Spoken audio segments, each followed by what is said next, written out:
What's up, all? What do we got here? Overwatch. Overwatch has been out for probably almost a month now, I guess. Maybe a little bit less, maybe a little bit more. And here is some basic tips and tricks that I have learned through playing the game. Um, a lot of you probably already know this. If you don't, great. I hope I can provide some information. If not, and you already know everything and think this is boring, that's okay too.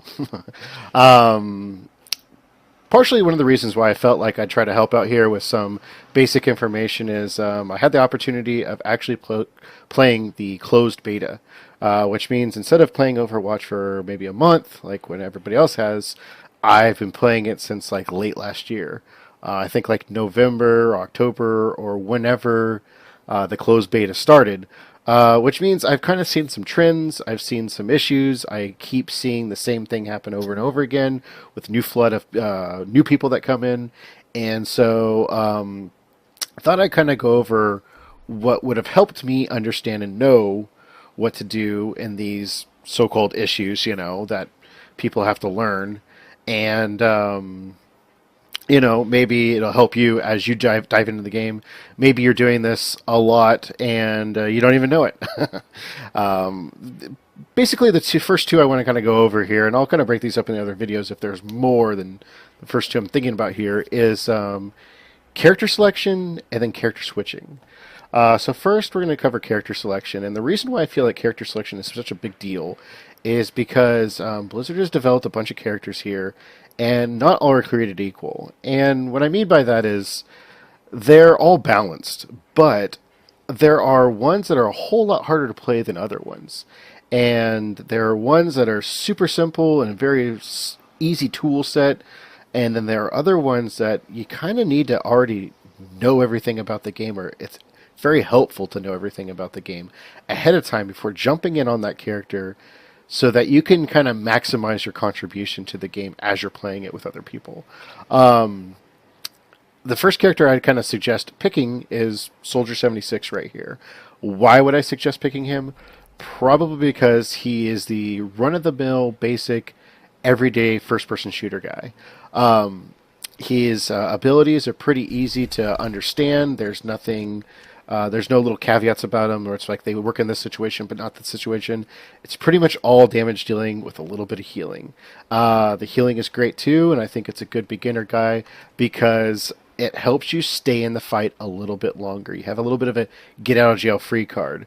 If you're damaged and you instead of just dying completely or being so good that you can just run out of the way and get out of danger and all that, you can kind of just heal yourself, which is super, super convenient. He's almost like the paladin, of Overwatch, where he does a lot of damage, he does good damage, but he actually can kind of heal himself and get himself out of danger pretty easily. He has a run fast ability, all that kind of stuff. But why do I feel that this is a good character to start with? Because he's easy to control, he's easy to manage. And why that's important to kind of concentrate on, in my opinion, is because if you're brand new to the game, the last thing you want to be doing is trying to learn the map, trying to learn the objective of what's going on, trying to learn how to stay alive, and learn how to use the character all at the same time. And when you pick a difficult character to play, it makes it all that much worse. And you're kind of just turning in circles, trying to figure out what to do, and in the end, you're going to have very little contribution to the overall match that you're currently playing right there. You're not going to learn the character very well, and you're just going to be frustrated with yourself. And I kind of feel like I see that a lot. Either that, or you do pick a difficult character, and that's all you're really doing with that match, is you're just pretty much using the character in that setting, and you're not really contributing anything, and that is kind of frustrating to other players. So to be a good team player and everything, these are the characters I suggest being. Soldier 76 is a really good one. Junkrat is another good one. He just lobs grenades. He's a little bit more advanced than, say, Soldier 76, but I still think he's on the easier scale. And then again, another one would be like Farah. She shoots rockets. Who doesn't want to shoot rockets, man? She has a little blowback ability. She shoots rockets. and she flies, which that combination you cannot beat. Most any natural gamer should kind of gravitate toward things like this as an initial character to try to be. And so that's kind of what I suggest doing and being. That way you get a sense of I already know how to do damage because I know how to shoot rockets from any character in the game. I kind of got this fly ability down, and now I'm free to help people as best as I can. And I just died a couple of times, but I figured out where I'm supposed to go on this map, or I figure out that we're trying to get this thing from one end of the map to the other, or control a point. For example, I'll go back over here and just show you. If you're to play someone like Genji, which this is my hugest gripe, if I'm going to complain about anything here, I don't mean anything mean to anybody at any time. If you played Genji as your first character, or right when you're new to the game, that's okay. But he's a much more difficult character to master, control. He is super cool. No one is ever going to not like this guy as a individual character. However, it's taken me a long time to learn how to play Genji and play him well, to the point where I've got a lot of good contribution to the team. Instead of just running around, jumping off of walls, throwing my shurikens, and trying to use my sword. He's got a lot of things about him that you've got to be in tune with to use him correctly. A great way to kind of gauge which is good characters and which are not good characters, because I don't feel like I need to go through all of them, is look at the difficulty rating. You can, if you're in the character already, you can hit F1, and at the stars at the top right-hand corner will say their difficulty of 3.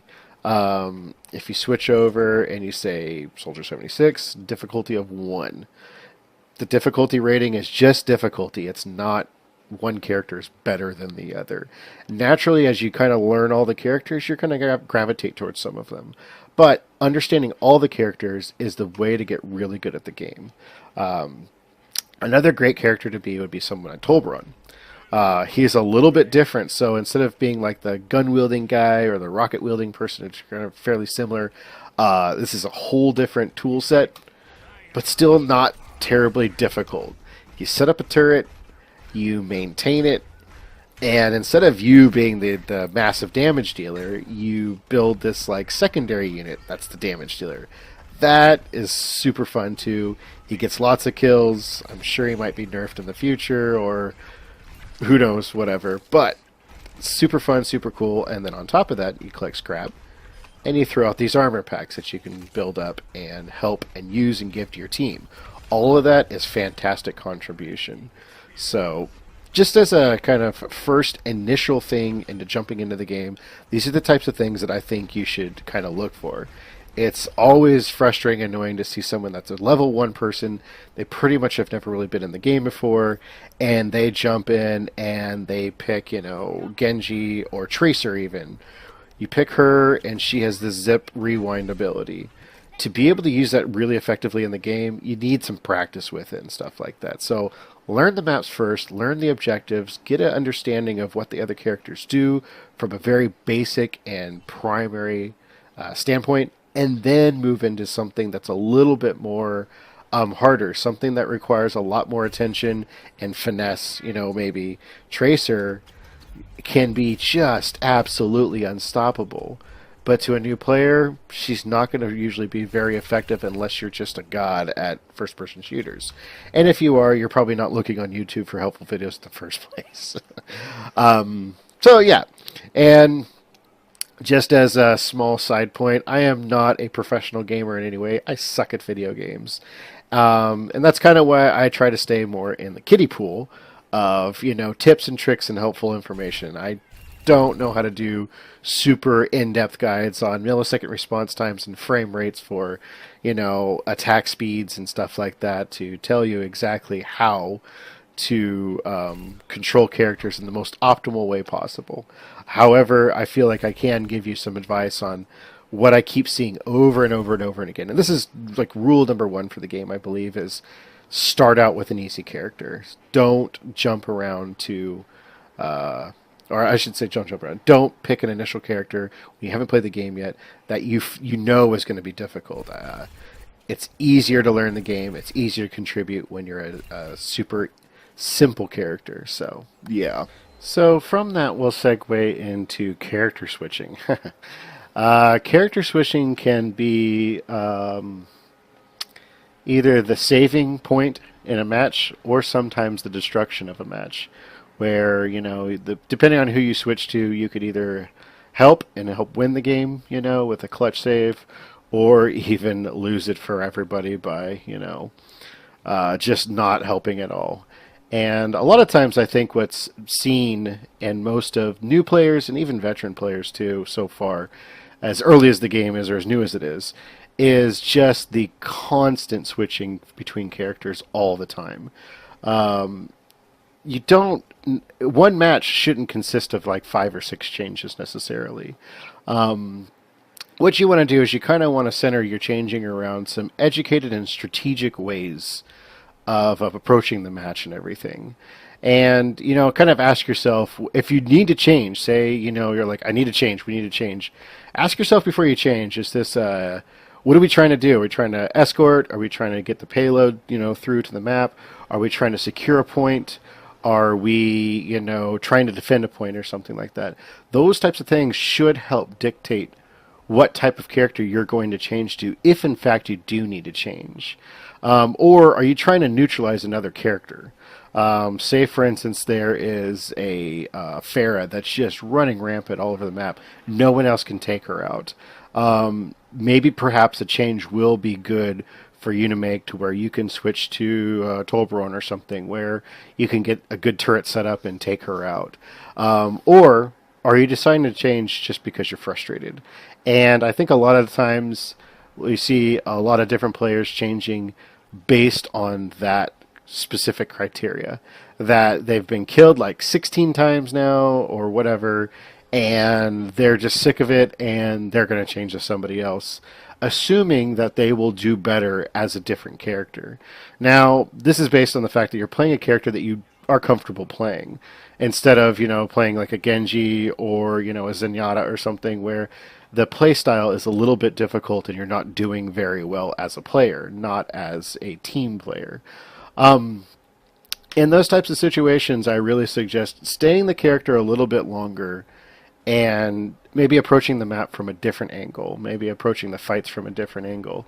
If you're getting just pounded all the time and there are red names all around you, you're probably playing too close, And this kind of goes in line with what Blizzard says, too, about different characters and they need to be nerfed. Everybody's talking about, you've got to nerf Bastion, you got to nerf Bastion. Well, try a different approach. Before we're going to go ahead and make him weaker, see if you can find a different character or find a different approach that can neutralize him.